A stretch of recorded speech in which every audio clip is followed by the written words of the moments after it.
Welcome to the Breakthrough Advisor Podcast. In this podcast, we inspire advisors with ideas and pathways to break through barriers and build a thriving retirement income business. We will interview innovative technology developers, business leaders, and successful advisors, then help you organize and execute these ideas to move your business forward.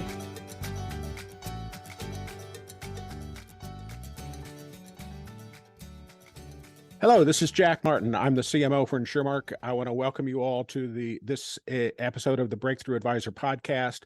This is where elite advisors come to get insight, direction, and inspiration to break through in their practice to a higher level. And so this episode, we're super excited to have Jonah Berger, New York Times and Wall Street Journal bestselling author, professor at Wharton School at the University of Pennsylvania, and I frankly think possibly the hottest marketing consultant in the United States today, join us to talk about how we can remove barriers as opposed to trying to pushing solutions. So welcome to the podcast, Jonah.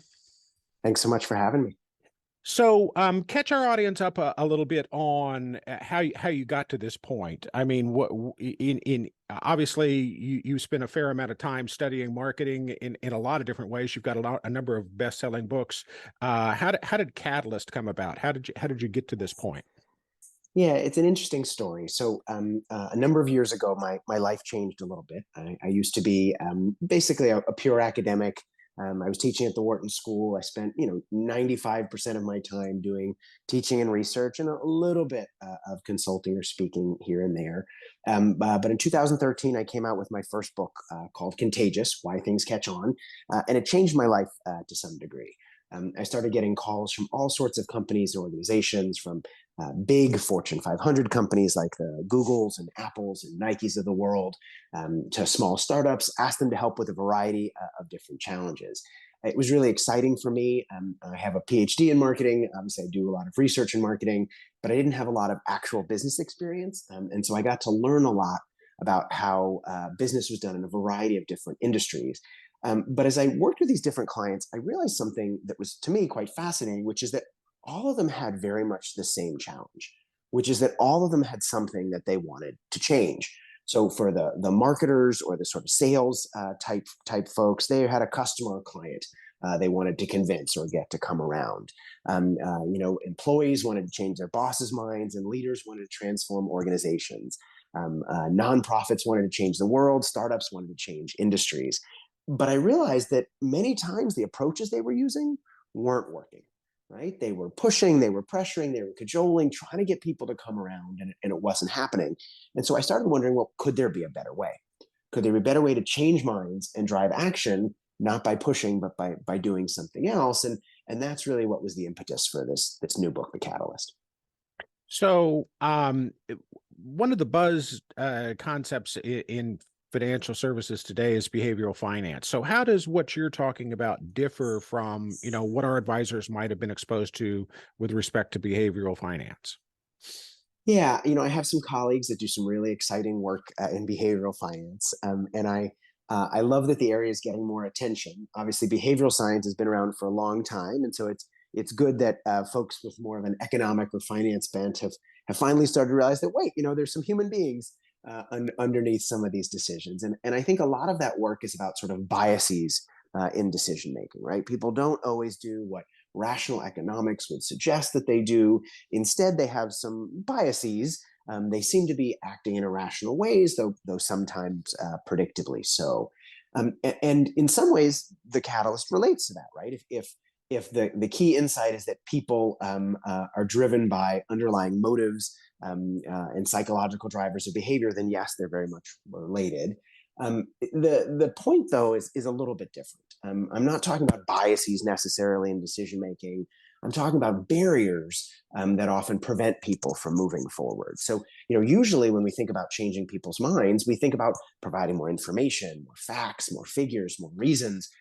I do a lot of work with financial advisors, and we think, okay, well, we'll have these, whether it's quarterly or twice yearly meetings with our clients. We'll sort of tell them why we think they should do what we want them to do. We'll sort of, send them a long PDF document with lots of information. We'll assume they read through it all. And then if they don't, we'll just push them a little bit more and they'll go in the right direction. But as your listeners are probably quite aware, right, often pushing doesn't really work, right? The more we push people, the more they dig in their heels, the more they resist, the more they push back against what we wanted them to do in the first place. And so really, rather than pushing, we've got to identify the barriers to change and figure out how to mitigate them, right? Too often we think, well, if we just push people, they'll go along. But if we don't figure out, well, why haven't they changed in the first place? It's going to be really hard to get them to move, right?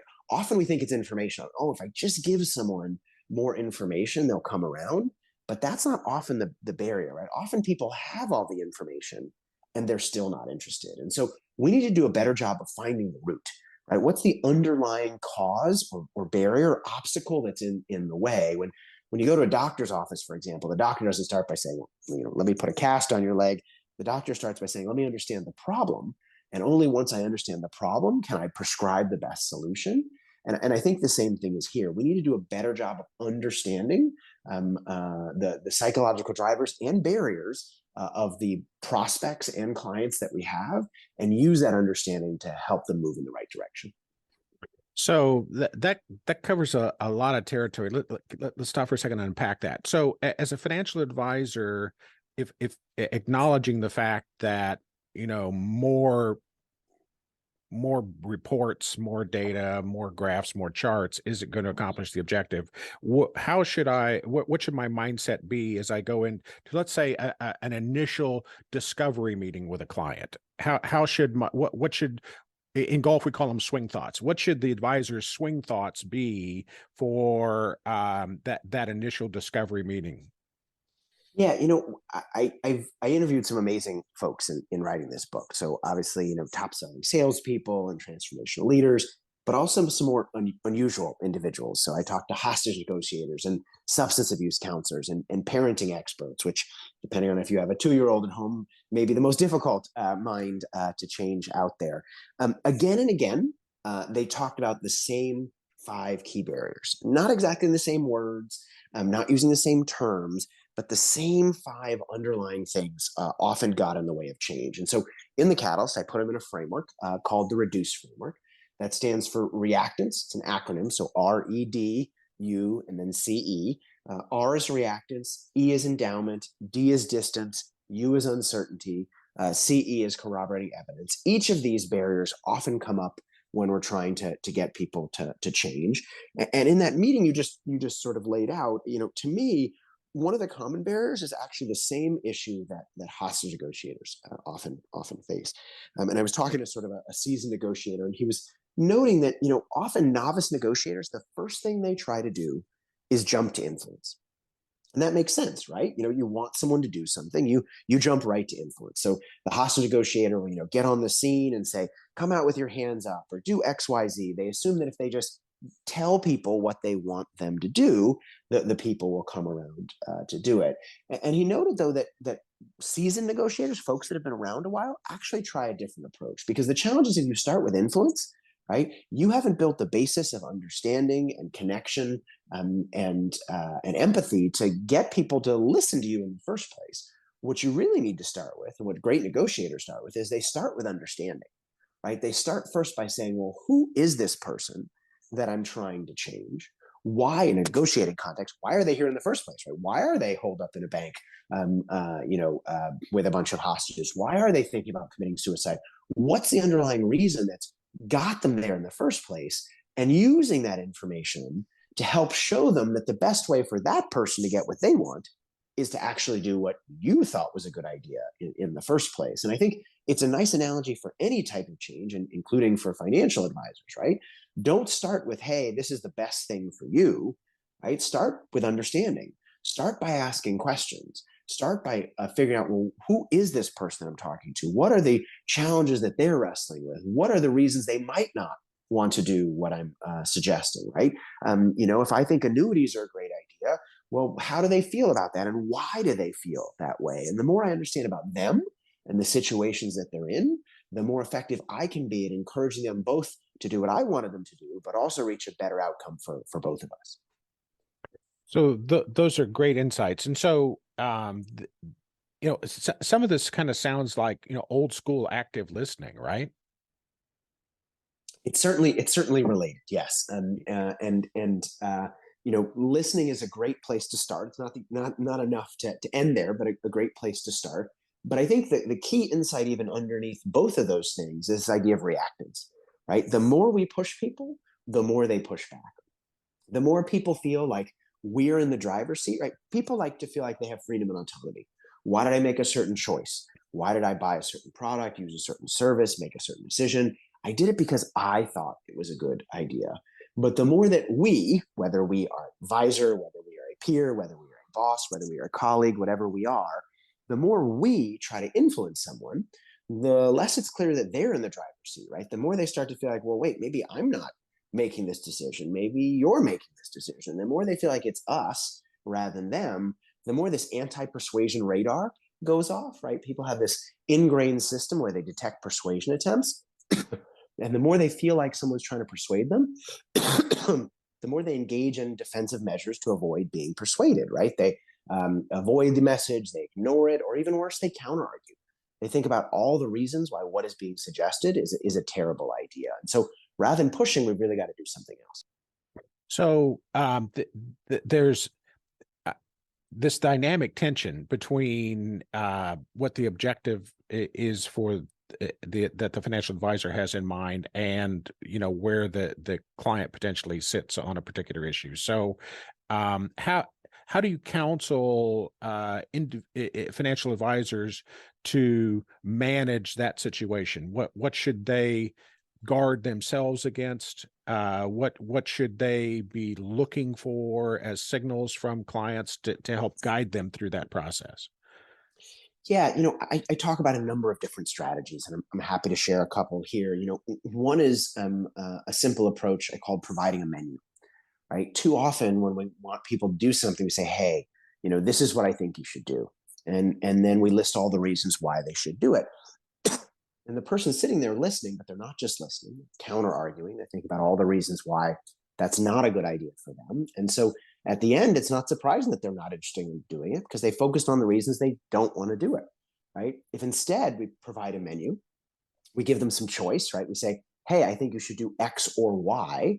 Which one do you like better, right? Now we've given them a subtly but importantly different job, right? Now they're sitting there going, okay, well, rather than think about what I don't like, which one of these do I like better, right? And because they're focused on which one they like better rather than counter arguing, they're much more likely to pick one at the end of that interaction. Now, we have to be careful. I'm not suggesting giving people 50 options because that can be overwhelming, right? But giving them a limited set of options, a somewhat guided choice, helps them figure out, helps them stay within the choice set we gave them, and guides them in the right direction. It's not about telling people what to do. It's about guiding them down a path, and using things like choices as a way to give them back some of that sense of freedom and autonomy, putting them back in the driver's seat.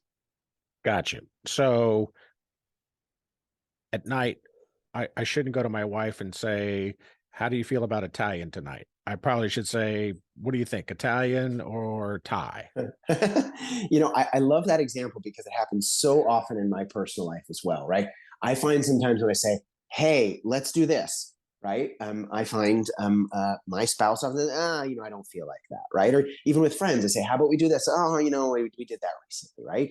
Whereas if you say, hey, which do you think would be better, this or that, right? They're much more likely to focus on those options because they feel like they got to choose, right?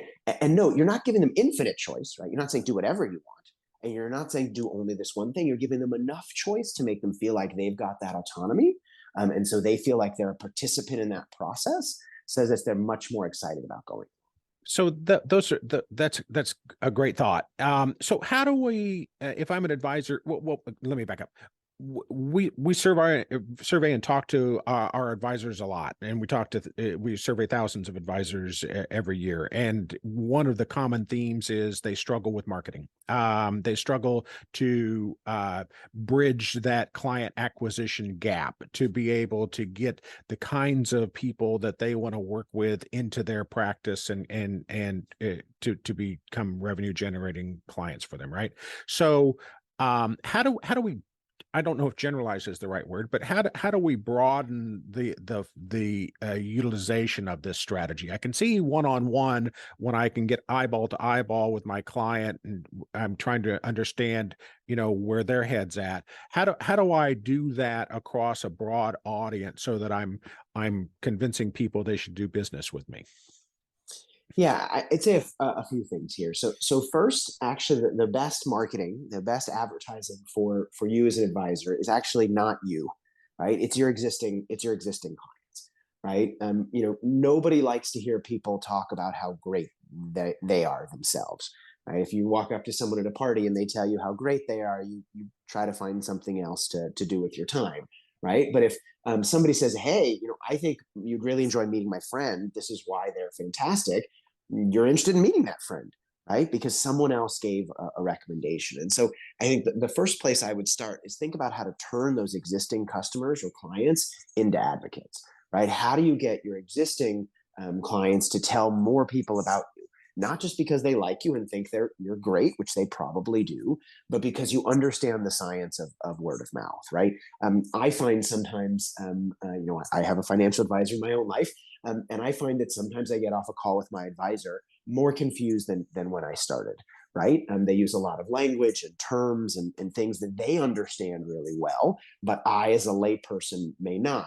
Now, not only is that not perfect for our relationship, but it makes it really hard for me to tell someone else what they've said, because if I don't understand it myself, how am I going to pass it on? And so analogies and stories can be a really great way to help ideas travel, right? I remember someone talking about a financial downturn, saying, we're in the fourth inning of a 9 inning baseball game or something like that. And I remember going, oh, okay, well, it takes this thing that I might not otherwise understand, and now have a better understanding of sort of it through analogy, proof by analogy. And so thinking about how we communicate our ideas, not only just for understanding, but for transmission, can be a great way to turn our existing clients into advocates. Gotcha. And if I'm, everyone's got a website, LinkedIn profile, when you get a referral or start talking to new prospects, they're looking at that to see what you're about. So is there something in the messaging yeah, I mean, do you say, "Hey, I'm a financial advisor who loves choices"? How do you position yourself? What's the messaging like on that? How do you communicate that you're a catalyst kind of advisor? Yeah, well, I would say also, most people aren't sitting there going, okay, I'm looking at 10 different financial advisors, which one is best, right? They either have somebody that's doing a good job but isn't doing a perfect job for them, and so they're thinking about switching, or they don't have anybody, and you're trying to attract someone and be their first advisor that they've had. And I think those situations are slightly different. First, if it's people that are switching, I think it's really important to understand what their issue was with their existing advisor, right? Why are they considering moving?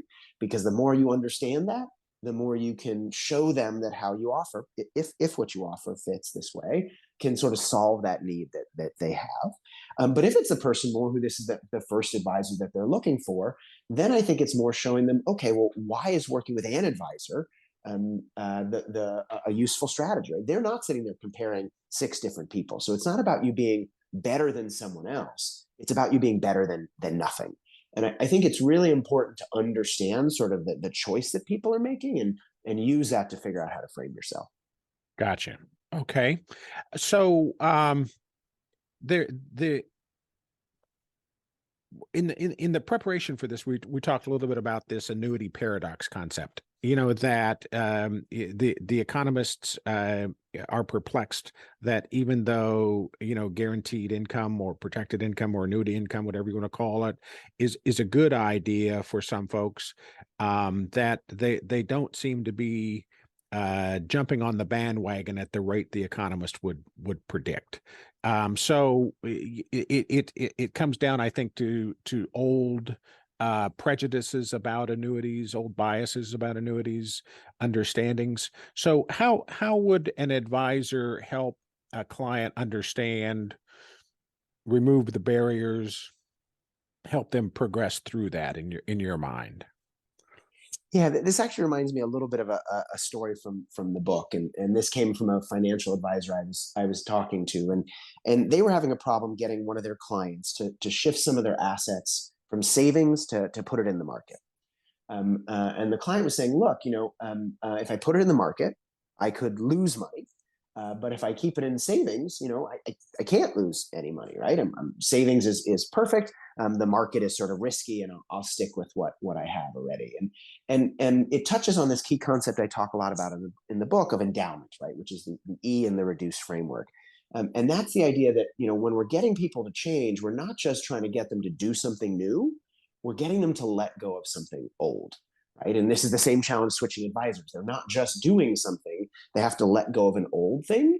And so attachment to old things is one reason that people are unwilling to move. And so back to this advisor example, with the person was sort of stuck on savings, the advisor saying, look, the market is better on average, it'll perform better than savings. The person saying, I don't know. And so finally, the advisor basically started a running clock of sorts, counting how much money the person was losing by not putting the amount they were suggesting from savings into the market.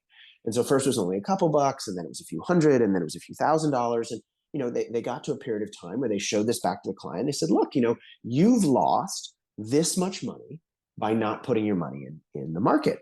And the client goes, well, what are you talking about? I haven't lost any money. It's all here in my savings account. And they said, yes, but you would have made this much more money. And so by not doing it, you lost this money by not putting it in the market. Because at every moment in time, right, it's just a couple dollars here, a couple dollars there. It doesn't seem like very much, but add it up together, right? It actually can make quite a big difference over time. And this is something I call highlighting the cost of inaction, right? Often it feels like inaction is costless. Doing nothing is safe. Right? Safe, right? I already know the devil I know is what I'm already doing, and so I should stick with it. Whereas new things are risky. But if you can highlight that old things aren't as safe as they might seem, right? You can move people to action. And I'd say the same thing with annuities, right? People may be attached to whatever they're doing already. They may feel like that is the safe or best approach, but by highlighting the cost of inaction, you can move them in the right direction. Awesome. So, as we're wrapping up, what steps would you suggest to financial advisors to incorporate what you're talking about in their practice? Where should they start? What should they be doing? How do they bridge the gap between this podcast and putting it into play? Yeah, well, I know this was a quick discussion. We sort of skirted over very briefly, sort of touched on a couple of themes of the book, but there's a bunch of free resources on my website, which is just jonahberger.com. There are one-pagers they can download. There are guides for changing a client or a prospect's mind. And obviously, if those are good starters, there's a whole book that they can check out. It's available wherever books are sold. But I think the biggest thing to think of for me is to stop being so focused on ourselves and the outcome we want to achieve, and start identifying barriers, right? In every aspect, in anything we're trying to change, there are often barriers to change. And too often we have barrier blindness. We've got to become better at identifying those barriers. And then once we understand that reduced framework, using it to get rid of them. So, what do you have any advice about how we can become better at identifying those barriers? Yeah, I think the more we step back and ask why. So, and I often deal with this when I have either coaching clients or work with larger organizations. Sometimes an advisor will say, "Oh, I had this meeting and a prospect said no thanks," or I was talking to a startup yesterday and saying, we're doing this big pitch meeting. And I said, I hope it goes well. But even if it doesn't go well, even if we don't get it doesn't go through, let's make sure we understand why. Because if we don't understand why something didn't happen or something didn't work, it's going to be really hard to get better, right? Even if someone doesn't pick us, even if they don't take our advice, let's ask nicely, but let's collect the information that allows us to improve. And so the more we sort of get to the root, if someone doesn't want an annuity, well, why don't they want an annuity? Well, because they're worried about XYZ. Why are they worried about that? Often asking why a couple of times gets us to that more fundamental motivation that allows us to solve the underlying problem. So I just had this image of my 2-year-old nephew constantly asking why. All right, cool. Hey, let's get behind the curtain a little bit. What are a couple of things that Jonah Berger does when he's not consulting on Catalyst and Contagious that would surprise our audience?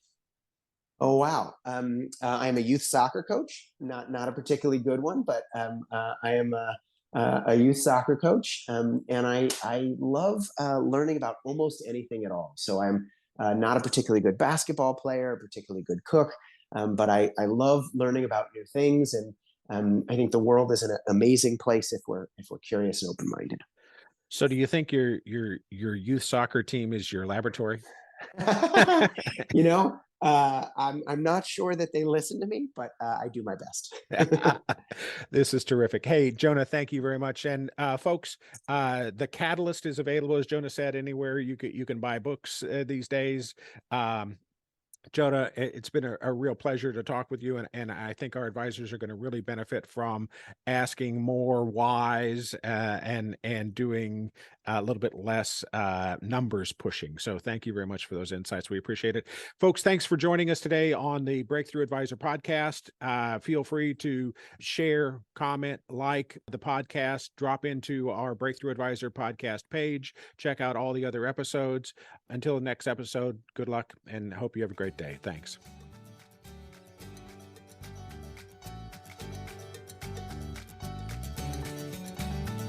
Thank you for listening to the Breakthrough Advisor podcast.